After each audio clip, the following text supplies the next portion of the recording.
ഏവർക്കും സിനി ലോഞ്ചിന്റെ മറ്റൊരു വീഡിയോയിലേക്ക് സ്വാഗതം.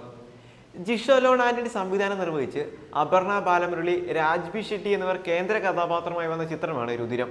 ജോസഫ് കിരൺ ജോർജ്, ജിഷോ ലോൺ ആന്റണി എന്നിവർ ചേർന്നാണ് ചിത്രത്തിന്റെ രചന നിർവഹിച്ചിരിക്കുന്നത്. ചിത്രം മറ്റു കാര്യങ്ങളിലേക്കൊന്നും കടക്കാണ്ട് നേരെ കഥയിലേക്ക് തന്നെ കടക്കുകയാണ്. ഒരു സർവൈവൽ ത്രില്ലർ ചിത്രമായിട്ട് നമുക്ക് രുതിരത്തെ പറയാം. എന്നാൽ കൂടുതൽ കഥയിലേക്ക് വന്ന് സ്പോയിലർ ആക്കുന്നില്ല. നമുക്ക് ചിത്രത്തിന്റെ മറ്റു കാര്യങ്ങളിലേക്ക് നോക്കാം. ചിത്രത്തിൽ എടുത്തു പറയേണ്ടത് അഭിനേതാക്കളുടെ മികച്ച പ്രകടനം തന്നെയാണ്. അപർണ ബാലമുരളി ആണെങ്കിലും രാജ്ബി ഷെട്ടി ആണെങ്കിലും വളരെ മികച്ച രീതിയിൽ തന്നെ അവർക്ക് കിട്ടിയ വേഷങ്ങൾ അവർ ചെയ്തിട്ടുണ്ട് എന്ന് തന്നെ പറയാം. ചിത്രത്തിൽ അങ്ങനെ അധികം ക്യാരക്ടേഴ്സ് ഒന്നുമില്ല. എന്നാൽ ഉള്ളവരെല്ലാം വെച്ച് നല്ല വെടിപ്പായിട്ട് തന്നെ സംവിധായകൻ ചിത്രം ഒരുക്കിയിട്ടുണ്ട്.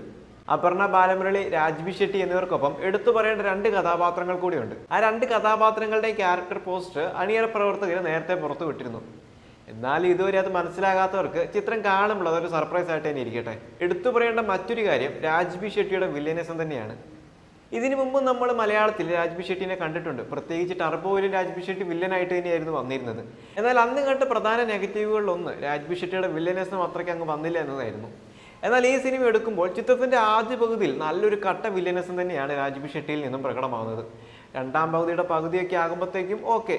എന്നാൽ ക്ലൈമാക്സിന് നടക്കുമ്പോൾ ആ വില്ലനിസം മെല്ലെ തണുത്ത് പോകുന്ന ഒരു ഫീൽ ആയിരുന്നു. കാരണം ക്ലൈമാക്സിലാണ് ഓരോ കാര്യങ്ങളും ചുരുളഴിഞ്ഞു വരുന്നത്. ചിത്രത്തിലേക്ക് വന്നാൽ എല്ലാവർക്കും ചിത്രം ഇഷ്ടമാകണമെന്നില്ല.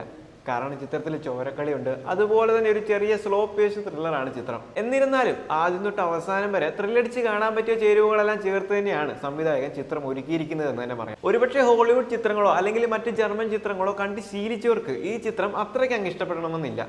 പക്ഷെ അങ്ങനത്തെ സിനിമകൾ അധികം കാണാത്തവരും നമ്മുടെ കേരളത്തിലുണ്ട്. അവരെ സംബന്ധിച്ച് ചിത്രം നല്ല ത്രില്ലിംഗ് ആയിരിക്കുമെന്നതിൽ സംശയം ഉണ്ടാവില്ല. ഒരുപക്ഷെ അടുത്തായിട്ട് മലയാളത്തിൽ കണ്ടുവരാത്ത കണ്ടന്റുകളും നമ്മൾ കാണുന്നുണ്ട്. ലെവൽ ക്രോസ് പോലുള്ള സിനിമകളും ഫൂട്ടേജ് പോലുള്ള സിനിമകളും അതിന് ഉദാഹരണമാണ്. അതിൽപ്പെടുത്താവുന്ന ഒരു ചിത്രമാണ് രുതിരവും.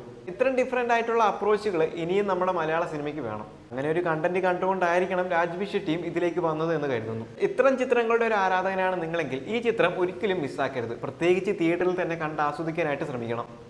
അതുപോലെ എടുത്തു പറയേണ്ടതാണ് ചിത്രത്തിന്റെ സംഗീതം. പശ്ചാത്തല സംഗീതം ചിത്രത്തിന് നൽകിയ പങ്ക് വളരെ വലുത് തന്നെയാണ്. നമുക്കറിയാം, ഒരു ത്രില്ലർ ചിത്രമാകുമ്പോൾ പശ്ചാത്തല സംഗീതത്തിന് എത്രമാത്രം ഇമ്പോർട്ടൻസ് ഉണ്ട് എന്ന്. അതുകൂടാതെ ചിത്രത്തിലേക്ക് വരുമ്പോഴും പശ്ചാത്തല സംഗീതത്തിന് ഒരു കുറവും വരുത്താതെയാണ് സംവിധായകൻ അതിനെല്ലാം ബാലൻസ് ചെയ്തിരിക്കുന്നത് എന്ന് തന്നെ പറയാം.